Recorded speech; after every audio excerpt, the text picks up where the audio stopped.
मईशत के हालात बहुत ही बुरे हैं, डॉलर बेकाबू है और ऐसे में ग्रोथ रेट कैसे बढ़ सकती है? आपको फौज के पास देने की तनख्वाह नहीं है, आपके पास अपने अमले को तनख्वाह नहीं है पैसे देने की। तो खान साहब तो एक ट्रक की बत्ती दिखा देते हैं कभी मदीने की रियासत की। सर्बिया में जो पाकिस्तान की एम्बेसी है उसके ट्विटर हैंडल ने ट्वीट कर दी, उन्होंने कहा कि हमारे बच्चों को 3 महीनों से वो स्कूलों से निकाल दिया गया, 3-3 महीनों से सैलरी नहीं मिली। फॉरेन ऑफिस ये कह रहा था जो यूएस में जो पाकिस्तान की एम्बेसी है उसको भी पिछले 4 महीनों से पेमेंट नहीं गई और दूसरी एम्बेसीज भी शिकायत करेंगे। इवन ट्विटर पे आप ट्वीट्स भी देख चुके होंगे लोगों ने जो लगाई हैं। अब आप बताएं, जब एक मुल्क का प्राइम मिनिस्टर कहता है हमारे पास पैसे नहीं है चलाने के लिए, तो इन अदर वर्ड्स हम ब्रोक, वी आर ब्रोक। और ये आप देखेंगे कि जिस तरीके से पाकिस्तान की इकोनॉमी डूब रही है और पाकिस्तान तबाही के दाने पे आ गया है, इसकी वजह यही पॉलिसियां हैं। और अगर आप इसी तरह बैठ के अगले जान की बातें करते रहे, इस्लामोफोब करते रहे और इस तरह की, तो ये तो अभी इब्तिदा है। आप देखेंगे कि कितनी तेजी से जो है आप इस काम को जो है वो ले डूबेंगे। मेरी इंफॉर्मेशन के हिसाब से खान साहब ने अगले दिन जो कहा है कि पाकिस्तान की इकोनॉमी इस वक्त नेशनल सिक्योरिटी थ्रेट है, वो क्या है आपको पता है? राम राम मित्रों, आप सभी का हार्दिक स्वागत है आपके अपने चैनल द हिंदुस्तानी कल्चर में।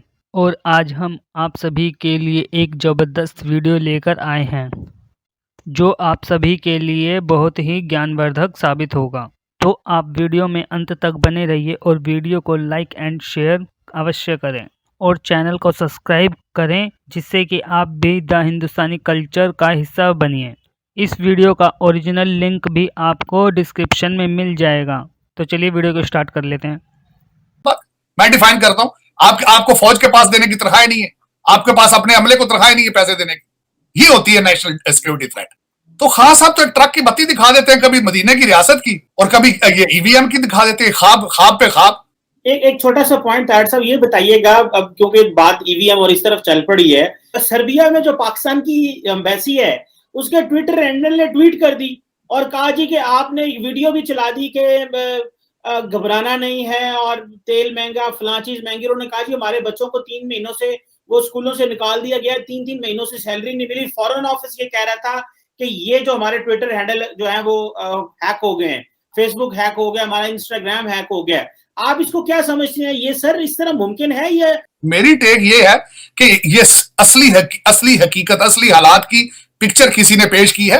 हैक तीनों चारों चीजें नहीं होती, हर चीज हैक नहीं हो जाती, लेकिन इस वक्त जो हालात अंडर गिवन सर्कमस्टांसेस, मैं समझता हूं फ्रस्ट्रेशन, बिल्कुल फ्रस्ट्रेशन होगी। इकोनॉमिक टीम तो आपकी बाहर से आई है, आईएमएफ के ऑर्डर्स पे आई है। खान साहब कहते थे कि मेरे जी हमारी हर चीज की टीम पहले ही तैयार है इलेक्शन जीतने से पहले। वो टीमें किधर गई हैं? वो सारी उड़ गई हैं, सारी टीमें किधर गई हैं? कोई पॉलिसी। अब मैं आपको एक और बात बताने चलूंगा, आज नुमाइंदे आपकी गवर्नमेंट के किधर हैं जो कहते थे इंडिया के साथ पेट्रोल को कंपेयर करते थे? इंडिया के अंदर 18 रुपए पेट्रोल सस्ता हो गया, इंटरनेशनल मार्केट में $15 पेट्रोल सस्ता हो गया। आपका सस्ता क्यों नहीं हुआ? क्योंकि आपने मुल्क बेच दिया आईएमएफ के सामने। लेकिन साथ साथ जो है हम ये भी देख रहे हैं कि जो एम्बेसीज बाहर है, इवन हमने तो ये भी सुना कि जो यूएस में जो पाकिस्तान की एम्बेसी है उसको भी पिछले 4 महीनों से पेमेंट नहीं गई और दूसरी एम्बेसीज भी शिकायत करेंगे। इवन ट्विटर पे आप ट्वीट्स भी देख चुके होंगे लोगों ने जो लगाई हैं। ये तो बगैर पैसे के पाकिस्तान कितनी देर सर्वाइव कर सकता है? कुछ पहले सर्वाइव पहले कहां कर। मैंने खैर वॉशिंगटन डीसी वाली खबर तो चेक की है, उन्होंने कुछ कॉन्ट्रैक्टर फायर किए थे, कोई इतना मुझे उसका सही जवाब नहीं मिला।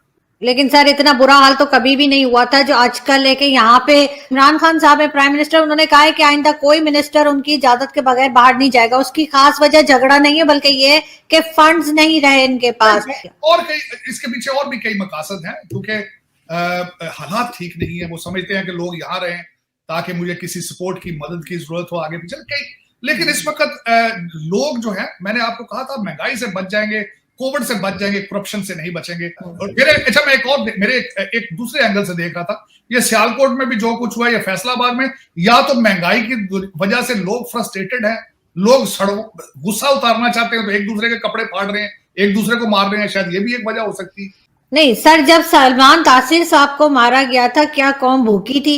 ये सब इनके बहाने हैं, ये बहुत किस्से हैं, बहुत आगे तक जा सकते हैं। लाहौर में, कसूर में बेशुमार क्रिश्चियंस को, हिंदुओं को मारते हैं, तो क्या ये भूखे होने की वजह से मारते हैं? आरज़ू, एक और बात भी, बल्कि सबसे बड़ी बात है, एक मिनिस्टर साहब ने तो फरमा दिया कि ये सारे टाइम बम हैं, सारे ये फटेंगे।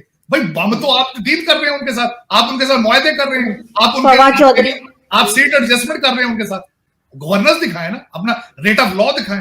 रहे हैं। देखिए सीधी बात यह है समी साहब, प्राइम मिनिस्टर ने खुद परसों कहा था कि हमारे पास पैसे नहीं है मुल्क चलाने के लिए।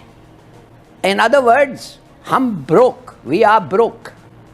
अब आप बताएं, जब एक मुल्क का प्राइम मिनिस्टर कहता है हमारे पास पैसे नहीं है चलाने के लिए, तो आप कहते हैं अच्छा तो कितने टैक्सेस वैक्सेस, 22 करोड़ लोगों में से 2 लाख आपके मुल्क चला रहे हैं? नहीं चल सकता। और ये आप देखेंगे कि जिस तरीके से पाकिस्तान की इकोनॉमी डूब रही है और पाकिस्तान तबाही के दाने पे आ गया है, इसकी वजह यही पॉलिसियां हैं। और अगर आप इसी तरह बैठ के अगले जान की बातें करते रहे, इस्लामोफोब करते रहे और इस तरह की, तो ये तो अभी इब्तिदा है। आप देखेंगे कि कितनी तेजी से जो है आप इस काम को जो है वो ले डूबेंगे, जो लीडरशिप इस वक्त जिस रास्ते पे चल रही है। एक तरफ तो हमने देखा कि दुनिया में बहुत बड़े बड़े फायदे हो रहे हैं और बड़े सरबराहान एक दूसरे के कंट्रीज में जा रहे हैं, बल्कि मैं देख रही थी कि मैक्रोन साहब जो है वो वहां पर, हमें देखा कि KSO के मोहम्मद बिन सलमान के साथ उनकी तस्वीरें नजर आई। पाकिस्तान में ना तो कोई आ रहा है ना ही कोई जा रहा है, काफी मुद्दत गुजर गई। और आप इसको कैसे देख रहे हैं सर, इस सारी सिचुएशन को क्या कहेंगे इस पे? अब पाकिस्तान का मसला ये है कि पाकिस्तान जो है ना वो झूठ और गलत बयानी के बहुत बड़े बड़े अंबार लगा के तो उनके ऊपर बैठ के फेंस सिटिंग कर रहा है। आपने अपने अवाम को ये बताया कि नहीं जी एवरीथिंग इज गुड, हमारा तो कोई मसला ही नहीं है जी, हम तो माशाल्लाह बड़ी तेजी से तरक्की कर रहे हैं। और झूठ पे मबनी आदाद और शुमार और इंडिकेटर्स और इशारिये आप दिखा रहे हैं कि हम 2 साल में इतना कर लेंगे और 5 साल में इतना कर लेंगे, यानी बिल्कुल ही जो कहते हैं ना अफसाने सना के, तो आप हकायक पे जो है वो पर्दा डाल रहे हैं। और इनफैक्ट आपका जो इंटरनेशनल रोल है वो फेंस सिटिंग है। आप जो है वो फेंस पे बैठे हुए वेटिंग फॉर अल्लाह वाली बात है कि पता नहीं किस वक्त कोई मौजज़ा हो जाए तो ये दुनिया जो है उसमें कोई ऐसी चीज़ें हो जाएं जिसकी वजह से हमें इससे बचत हो। और उसके नतीजे में ज़ाहिर है दुनिया की आपको जो मगरबी दुनिया है जिसका बहुत बड़ा असर है आज भी दुनिया की इकानमी में और पॉलिटिक्स में, वो तो ज़ाहिर है अमेरिका को फॉलो करेगा और उन्होंने फॉलो करके आपको इग्नोर कर दिया है।